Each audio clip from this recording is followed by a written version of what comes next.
Hello guys, welcome back to Sarkari and I hope that you all must be doing great. So आज का जो हमारा topic होने वाला है that is the value added method, और जिसको हम बोलते हैं production method of accounting the national income of a country. तो या सिंपल टर्म्स में अगर मैं बोलूँ तो वी आर टॉकिंग अबाउट कि कैसे हम कंट्री की जीडीपी कैलकुलेट करते हैं। तो there are three methods and this is going to be the first one that we are taking up for the day. So this is called, जैसे मैंने बोला, इसको वैल्यू एडेड मेथड भी बोलते हैं, इसको प्रोडक्शन मेथड भी बोलते हैं। तो इसके स्टेप्स एंड पूरे प्रिकॉशंस, क्या प्रॉपर प्रोसेस है, उसको हम समझेंगे। सो तीन मेजर सब हेडिंग्स है जिसको हम समझेंगे। पहला मेथड क्या है, स्टेप्स क्या है, कैसे आप कैलकुलेट करोगे जीडीपी को, एंड क्या प्रिकॉशंस आपको मेंटेन करना इंपॉर्टेंट है। सो इसके अंडर भी टू मेथड्स है, टू अप्रोच आप बोल सकते हो वैल्यू एडेड मेथड की। पहली है final product approach, second is value added approach. तो सिंस वो प्रोडक्शन मेथड भी इसका नेम है तो वो हम कहीं ना कहीं बात करें फाइनल प्रोडक्ट अप्रोच के बारे में, and value added approach is the second one. So पहले हम बात करेंगे फाइनल प्रोडक्ट अप्रोच के under, under this method of production method कैसे हम जीडीपी को कैलकुलेट कर सकते हैं। सो बेसिकली हम यहाँ बात कर रहे हैं फाइनल प्रोडक्ट अप्रोच की, तो we are talking about the output side of the economy. Product method मतलब कि जितनी भी मैन्युफैक्चरिंग हो रही है कंट्री के अंदर, फाइनल प्रोडक्ट्स जितने भी प्रोड्यूस किए जा रहे हैं, तो उसमें हम आउटपुट की बात कर रहे हैं, राइट। मैन्युफैक्चर कितना हो रहा है, टोटल प्रोडक्शन की हम बात कर रहे हैं। सो वी आर मेजरिंग जितने भी गुड्स प्रोड्यूस किए जा रहे हैं, फाइनल गुड्स प्रोड्यूस किए जा रहे हैं इकोनॉमी में एक साल के अंदर, हम उनकी वैल्यू को काउंट करेंगे, वैल्यू को एडअप करेंगे। वैल्यू मतलब मॉनेटरी वैल्यू। डोमेस्टिक इकोनॉमी में जितने भी फाइनल प्रोडक्ट्स प्रोड्यूस किए जा रहे हैं, in 1 year we will be totalling their monetary value. So इसको हम, जैसे कि मैंने बोला, ये मेथड ऑफ जीडीपी कैलकुलेशन है। तो जीडीपी की वैल्यू, अगेन हम number of times we have gone through this, so we are not taking this up again. So basically value of gross domestic product market price पे हमें मिलेगा। Symbolically you can write this as GDP at the market price is equal to price, basically production output and कितना supply हो रहा है। तो यहाँ basically market price, P is market price, and यहाँ पे जो क्यू है that is quantity of goods जितने प्रोड्यूस किए जा रहे हैं, ऐसे quantity of services. So since GDP में हम बात करते हैं कि it is the gross market value, जितने भी गुड्स एंड सर्विसेज एक कंट्री में प्रोड्यूस किए जा रहे हैं, तो prices function of the output, prices is a function of the services. So that's why दोनों की वैल्यू को हम ऐड करके हमें finally GDP at the market price मिल जाती है। सो लास्ट लेक्चर में हमने जो कन्वर्जन्स थी, सारे वेरिएबल्स एंड एग्रीगेट्स जितने भी होते हैं इन इकोनॉमिक्स, उनके कन्वर्जन को हम कैसे करते हैं, क्या प्रोसेस होता है, क्या ऐड करना होता है, क्या सब्ट्रैक्ट करना होता है, we covered that all up in the previous lecture. So do watch that, वो सबसे इम्पोर्टेंट लेक्चर है सो फार।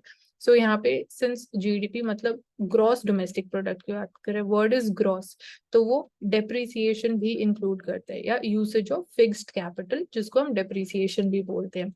सो मार्केट प्राइस पे it is talking about the market price only, and it includes net indirect taxes, and being domestic मतलब it includes the production by all the production units जो एक economy में function कर रहे हैं।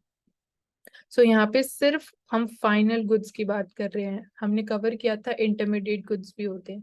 तो final goods को जो प्रोड्यूस करने के बाद इंटरमीडिएट गुड्स भी क्योंकि उसमें यूज होते हैं, तो उनकी वैल्यू को हम सब्ट्रैक्ट करते हैं from the final goods so as to get the net value. All right. तो यहाँ पे आप देख सकते हो कि जो टर्म है उसको हम जब लिखेंगे मैथमेटिकली, तो value of output monetary value की बात हो रही है, सब्ट्रैक्ट करेंगे value of the intermediate consumption या इंटरमीडिएट गुड्स, आप समझ सकते हो, क्योंकि इंटरमीडिएट गुड्स को कन्वर्ट करके उनके अंदर वैल्यू को ऐड करके हमें फाइनल आउटपुट मिलता है। इसलिए हम वैल्यू ऑफ इंटरमीडिएट माइनस कर रहे हैं, बिकॉज अदरवाइज अगर हम इंटरमीडिएट की वैल्यू भी ऐड कर देंगे, फाइनल गुड्स की वैल्यू भी ऐड कर देंगे, तो वो डबल काउंटिंग हो जाएगी, क्योंकि इंटरमीडिएट्स ऑलरेडी एक कंपोनेंट है ऑफ द फाइनल गुड्स जो प्रोड्यूस किए जा रहे हैं। ऑलराइट, तो इसलिए हम इंटरमीडिएट गुड्स की वैल्यू सब्ट्रैक्ट कर देंगे। सो डेप्रिसिएशन और जब नेट इनडायरेक्ट टैक्सेस जो हैं, जब उसको हम सब्ट्रैक्ट कर देंगे GDP at the market price में से, तो हमें मिलेगा NDP at the factor cost, NDP at the net domestic product at factor cost. So conversion मैंने आप लोगों को भी जस्ट बताया कि प्रीवियस लेक्चर में हमने इन डिटेल इसको डिस्कस किया है, पूरा मेथड एंड प्रोसेस इसका भी हमने डिस्कस किया, तो you need to go through that, क्योंकि आपको इसके अलावा अगर आप उसको प्रॉपर्ली अंडरस्टैंड नहीं करोगे तो आपको आज वाला लेक्चर नहीं समझ में आएगा। सो बात करते हैं जो प्रोडक्शन मेथड है वो कितना रिलायबल है। अगर हम इसकी रिलायबिलिटी की बात करें, वी सी कि एस्टिमेट्स जो भी हमें मिलते हैं इन the form of final GDP value of the market price by adding the monetary value of the final goods जितने भी प्रोड्यूस किए जा रहे हैं, it is not much reliable, क्योंकि दो मेजर रीजंस है। एक रीजन जो है दैट इज डेटा कलेक्ट करना नेशनल लेवल पे, वो एक बहुत बड़ा टास्क है। एंड इसमें साथ ही साथ डेटा आपको किस किस चीज का कलेक्ट करना है कि एक तो कितना टोटल प्रोडक्शन हुआ इकोनॉमी में, प्राइसेस आप कैसे डिसाइड करोगे, क्योंकि प्राइसेस चेंज होते रहते हैं पूरे एक साल के प्रोडक्शन के लिए। आप डिफरेंट डिफरेंट प्राइसेस को भी इन्यूमरेट करोगे, उसको भी लिस्ट डाउन करना इंपॉर्टेंट होगा, और कॉस्ट भी आपको साथ ही साथ कलेक्ट करनी पड़ेगी। तो इसको बेसिकली कलेक्ट करना ही बहुत बड़ा टास्क, एक चैलेंज है। और जो सेकंड रीजन है of this approach not being so reliable is कि it is difficult to distinguish between final and intermediate goods, क्योंकि every producer treats the good sold by him as the final good. तो जो final good, suppose कोई shopkeeper उसको sell करे, कोई manufacturer उसको as a final good ही sell करेगा, क्योंकि उन्होंने उसको प्रोड्यूस किया है।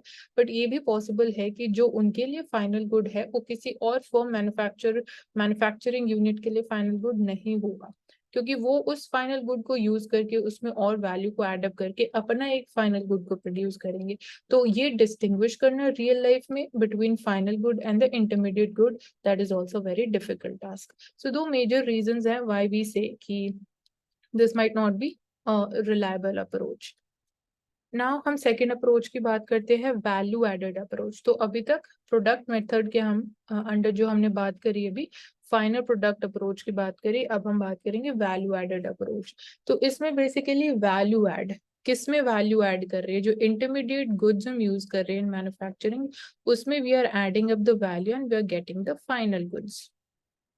So we see कि जो net value added factor cost पे है by all the producing units during accounting year within the domestic territory, उसको add up करके हमें मिलती है value added approach से GDP। So इस total को हम बोलते हैं net domestic product at factor cost, और इसको हम बोलते हैं domestic income। तो ये मैंने इसके बीच में domestic income और national income के बीच में जो difference होता है आपको with clarity मैंने explain किया again in the previous lecture। So यहाँ पे सिंस हमें कैलकुलेट क्या करनी है, हमें जीडीपी कैलकुलेट करनी है, that to the market price. So वो हम इजीली कर सकते हैं अगर हमें एक ही वैल्यू मिल जाएगी एनडीपी एट फैक्टर कॉस्ट पे। All right, so by adding the net factor income from abroad to the domestic income, that is NDP at the factor cost में जब हम एनएफआई ऐड करेंगे तो हमें मिलेगा national income, that is NNP at the factor cost. And इसमें जो value added method है national income, that is measured at the stage of production. तो अगेन यहाँ पे भी हम आउटपुट साइड की ही बात कर रहे हैं। सो क्लियरली जो वैल्यू एडेड मेथड है वो मेजर कर रहा है contribution of each and every production unit जो एक डोमेस्टिक इकोनॉमी में फंक्शन कर रहा है, avoiding any possibility of double counting. तो एक ये बेनिफिट्स है वैल्यू एडेड अप्रोच का, यहाँ पे डबल काउंटिंग के चांसेस, अकरेंस चांसेस बहुत ही लेस या नेग्लिजिबल होते हैं। So mathematically, when we write the formula, net value added at the factor cost would be equal to gross output जो प्रोड्यूस हुआ उसमें से आप इंटरमीडिएट कंजम्पशन की वैल्यू सब्ट्रैक्ट कर दोगे ताकि डबल काउंटिंग ना हो। फिर आप उसमें से डेप्रिसिएशन भी सब्ट्रैक्ट कर रहे हो जो होता है, जिसको हम बोलते हैं consumption of the fixed capital, and further आप नेट इनडायरेक्ट टैक्सेस भी सब्ट्रैक्ट करोगे तो आपको फैक्टर कॉस्ट पे वैल्यू मिलेगी। So here net value added at the factor cost is what we get through this formula. से आपको फॉर्मूलाज मेमोराइज नहीं करने हैं, आपको इनके पीछे का जो रीजन है क्यों हम सब्ट्रैक्ट कर रहे हैं, क्यों हम ऐड कर रहे हैं, उसमें आपको क्लैरिटी होना बहुत इंपॉर्टेंट है। तो यहाँ पे स्टेप्स भी मेंशन है, you can just go through it. ये इतना ज्यादा इंपॉर्टेंट नहीं है, स्टेप्स कहीं ना कहीं हमने इन एक्सप्लेनेशन में ही कवर कर लिया है। बट अगर आपको प्रॉपर न्यूमेरिकल अगर आपको सॉल्व करना है, so for that you need to go through the steps as well. Again यहाँ पे प्रिकॉशंस की हम बात करें तो प्रिकॉशंस में वी सी कि जो इम्प्यूटेड रेंट है ऑफ ओनर ऑक्यूपाइड हाउसेज या imputed value of goods and services produced for the self consumption और द फ्री डिस्ट्रीब्यूशन जो है वहां पे हमें अगेन अब उसकी वैल्यू को कैसे इंक्लूड करोगे while calculating the GDP through this method of value added approach. So ये सारी वैल्यूज जो है ये हमें इंक्लूड करनी इंपॉर्टेंट होती है। Value of rent, value of the goods and services जो सेल्फ कंजम्पशन के लिए प्रोड्यूस की जाती है क्योंकि वो ऑब्वियसली फाइनल गुड्स हैं। देन हम ऐड करते हैं value of own account, give me a moment, own account production of the fixed assets by the enterprises or the governments, then only value added and not the value of the output। हम final value of output नहीं add करेंगे, value added approach में जितनी value add की जाएगी उसको सिर्फ हम ऐड कर रहे हैं। And sale of second hand goods जो है वो भी नहीं इंक्लूडेड होते क्योंकि वो सेकेंड हैंड गुड्स की सेल हो रही है, हमें सिर्फ बात करनी है फाइनल गुड्स के बारे में। तो ये चीज को भी ध्यान रखना इंपॉर्टेंट है। किन चीज की वैल्यू को हम नहीं इंक्लूड करते या कौन सी एक्सक्लूड होती है, तो उसमें भी जो sale and purchase of second hand goods है ये आपने देख लिया, इसको नहीं इंक्लूड करेंगे। Sale of the bonds by company is not included because this is merely a financial transaction है which is not contributing directly to the flow of goods and services in the economy, so this is just a financial transaction। All right, and thirdly जो income of a smuggler है obviously that's black economy, so that is not accounted in the GDP। so value of output क्या मिली हमें, sales जितनी हो रही है plus change in stock। change in stock मतलब यहाँ हम inventory में जो changes हो रहे हैं हम उसकी बात कर रहे हैं। value added में value of output minus intermediate good, gross product मिल गया and gross value added at the market price में मिल जाएगी। सो एनवी एट एमपी मतलब net value added at market price. So net अगर हमें करना है हमारे पास सबसे पहले gross value added market price पे, तो सिंपली डेप्रिसिएशन माइनस कर देंगे। अगेन ये कन्वर्जन वाली बात ही आ गई तो प्रीवियस लेक्चर में इन डिटेल कवर्ड है।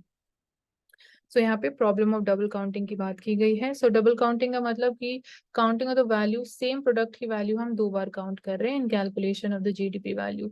तो उसको कैसे हम अवॉइड कर सकते हैं, अगेन फर्स्टली तो इंटरमीडिएट गुड्स की वैल्यू हम माइनस कर देते हैं, that is an important thing. And again जैसे अभी हम यहाँ देख रहे थे कि वैल्यू एडेड हमें कंसिडर करना है, not the value of the final good. तो अगर हम वैल्यू एडेड पे कॉन्सेंट्रेट करेंगे, उसकी वैल्यू को कैलकुलेट करके उसको हम सिर्फ ऐड करेंगे, तो वहां पे भी डबल काउंटिंग को हम इजिली अवॉइड कर सकते हैं। So let's move on to the NCERT book.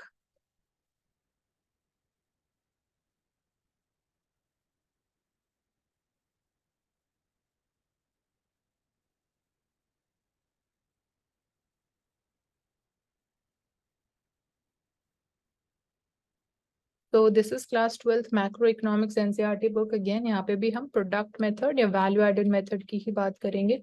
So obviously जो बेसिक आइडियाज हैं हम सोफा कवर कर चुके हैं, so will just quickly rush through it. तो aggregate annual value of goods and services, final goods and services की हमने बात करी, that's important. And two kinds of producers हैं, सपोज यहाँ पे एग्जाम्पल लिया जा रहा है, व्हीट प्रोड्यूसर्स हैं एंड ब्रेड मेकर्स हैं इकोनॉमी में, मतलब कि फार्मर्स हैं और बेकर्स हैं।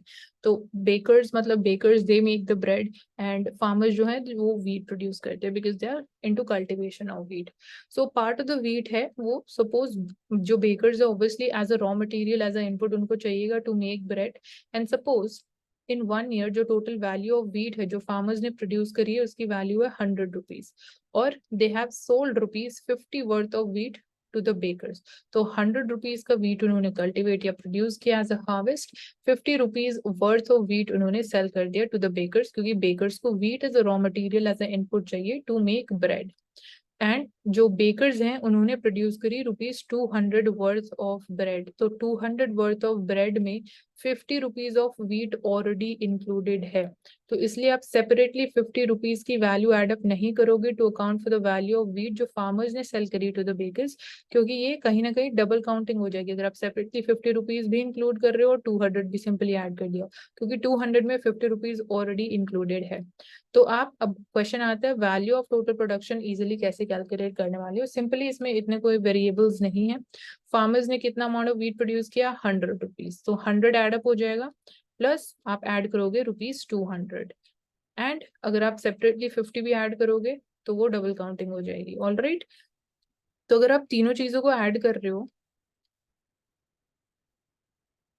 सॉरी 3 नहीं, यहाँ पे 2 ऐड कर रहे हैं तो आपको टोटल जीडीपी मिलेगी ₹300।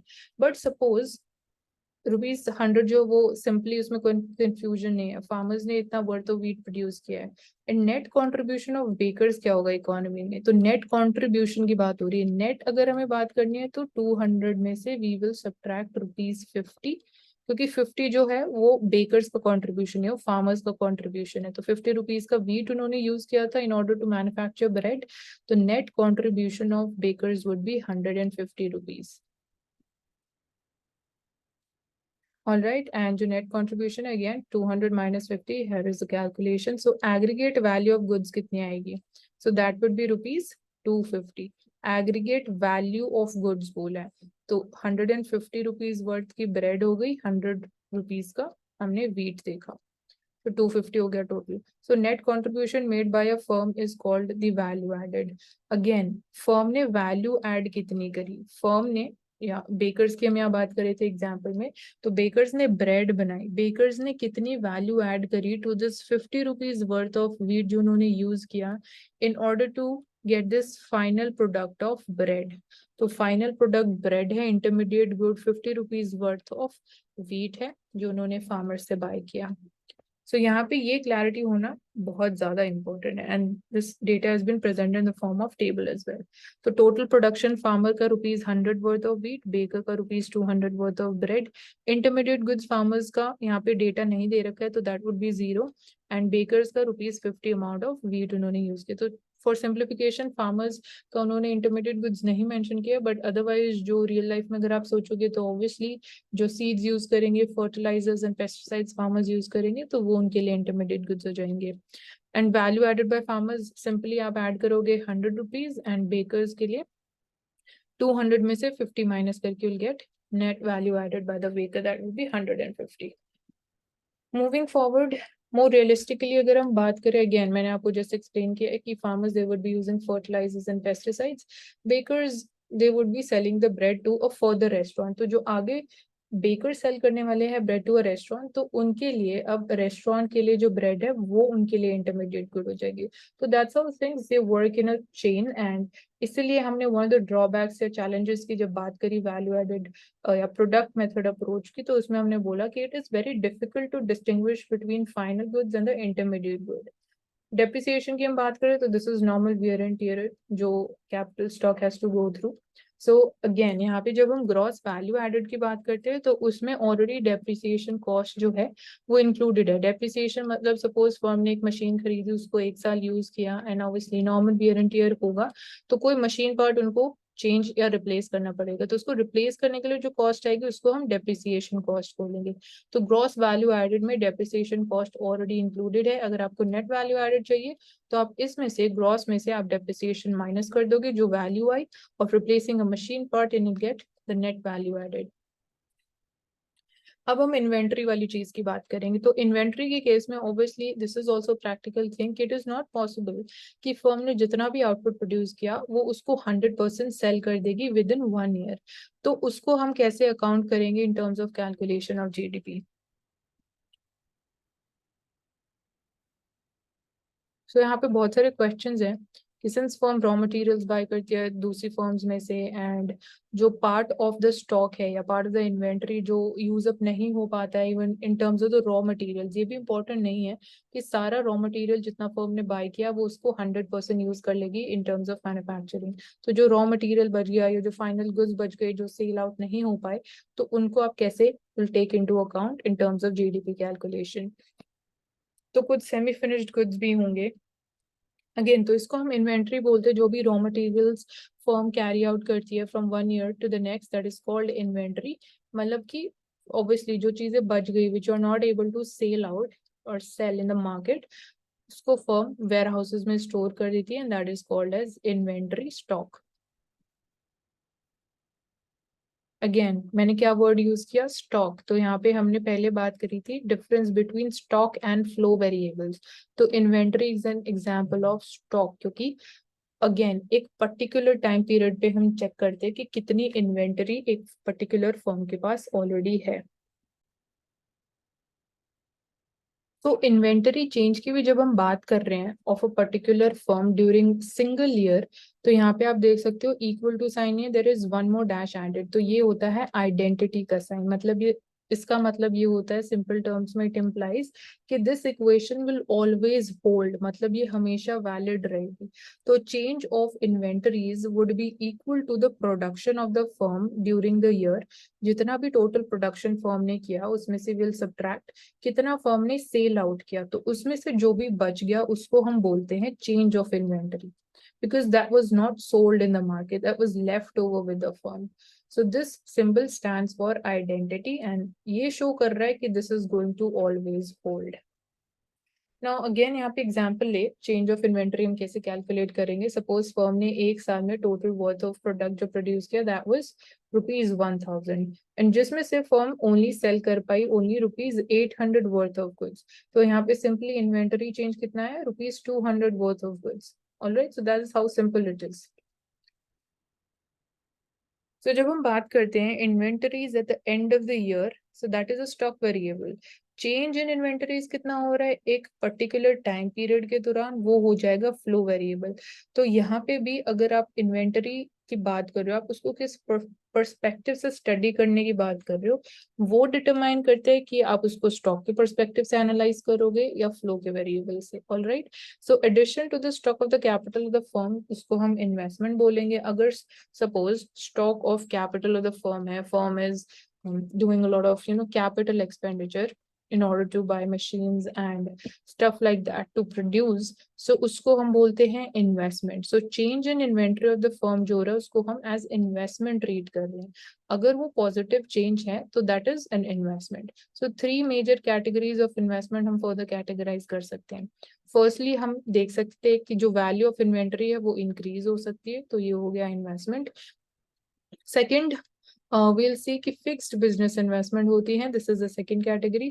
Third is addition to the machinery या factory buildings and equipments employed by the firm. And then जो last category होगी तो ये fixed business investment का example है, machinery, factory buildings and all of that. Third type is residential investment जो होती है, इसमें we see addition of housing facilities. So these are different categories of investments.